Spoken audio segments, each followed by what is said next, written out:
क्या नरेंद्र मोदी जी ईमानदार हैं? क्या नरेंद्र मोदी जी भ्रष्टाचार के खिलाफ हैं?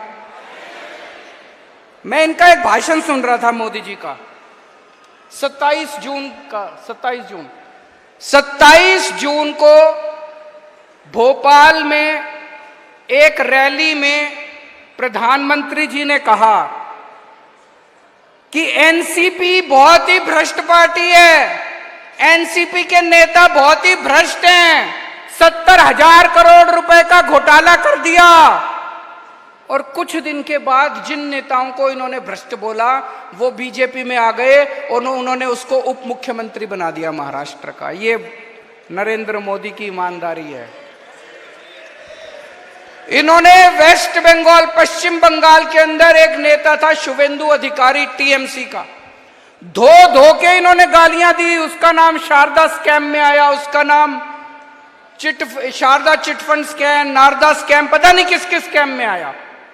वो बीजेपी में आ गया, उसके सारे स्कैम पाप धुल गए। बीजेपी में आने के बाद सारे पाप धुल गए। असम के अंदर जो अभी मुख्यमंत्री है उसके खिलाफ बीजेपी ने पानी पी पी के उसको गालियां दी, उसको भ्रष्ट बोला और बोले इसको जेल भेजेंगे। बीजेपी में आ गया, उसको अपना मुख्यमंत्री बना दिया। ये नरेंद्र मोदी की ईमानदारी है। इनका अपना कोई भ्रष्टाचार करे उसके खिलाफ कोई एक्शन नहीं लेते।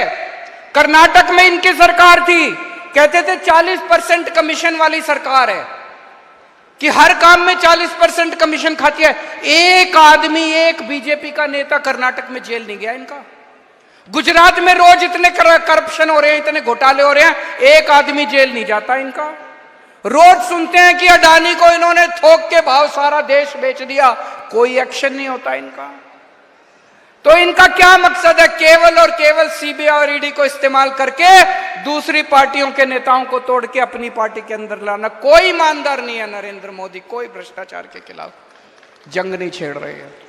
दूसरी पार्टियों का केवल सत्ता की लड़ाई है। दूसरी पार्टी के आज अगर मनीष सिसोदिया आम आदमी पार्टी छोड़ के बीजेपी में चले जाएं, भाई साहब 24 घंटे के अंदर बाहर आ जाएंगे वो। आज अगर संजय सिंह पार्टी छोड़ के बीजेपी में चले जाएं, 24 घंटे के बाहर आ जाएंगे। ये नरेंद्र मोदी की बेईमानदारी है, ये उसके भ्रष्टाचार की। अब प्रधानमंत्री जी को यह लगने लगा कि मैं लोकसभा चुनाव हार रहा हूं। पूरे देश के अंदर बेरोजगारी, महंगाई, भ्रष्टाचार, लोग बहुत दुखी हो चुके हैं। घर का खर्चा नहीं चल रहा। कब तक जुमलेबाजी से घर का खर्च, कब तक परिवार चलेगा? अब लोग बहुत दुखी हो चुके हैं। तो अब प्रधानमंत्री जी ने एक नया वो बनाया है कि जितने रीजनल पार्टी के नेता हैं, सब नेताओं को पकड़ पकड़ के जेल में डाल दो। जब रीजनल पार्टी का नेता जेल में जाएगा, चुनाव के पहले उनकी पार्टी के लिए कैंपेनिंग करने वाला कोई नहीं बचेगा और वहां पे बीजेपी स्वीप कर जाएगी चुनाव।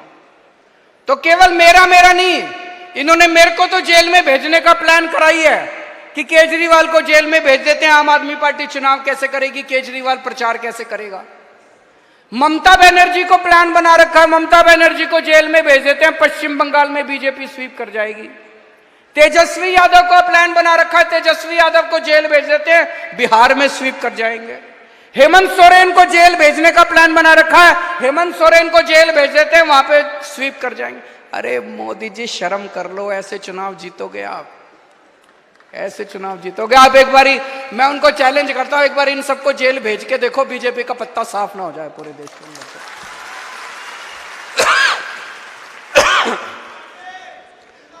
हम लोग जेल जाने से नहीं डरते। जेल हमारे लिए भूषण है। एक क्रांतिकारी के लिए जेल भूषण होती है। हम लोगों को जेल का कोई डर नहीं है। मैं जेल एक बारी 15 दिन रह के आया था। अंदर ठीक ठाक इंतजाम होता है। आप भी कभी जेल जाओ तो चिंता मत करना।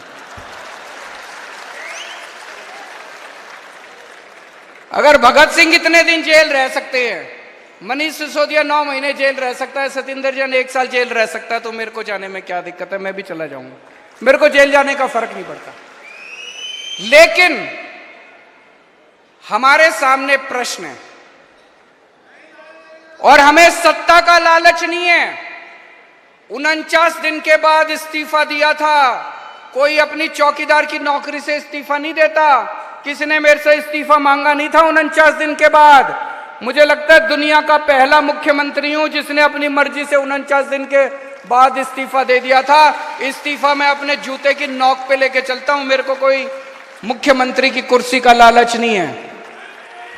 लेकिन हमें यह देखना है इनका ये जो षड्यंत्र है, इस षड्यंत्र के अंदर अपने को नहीं फंसना।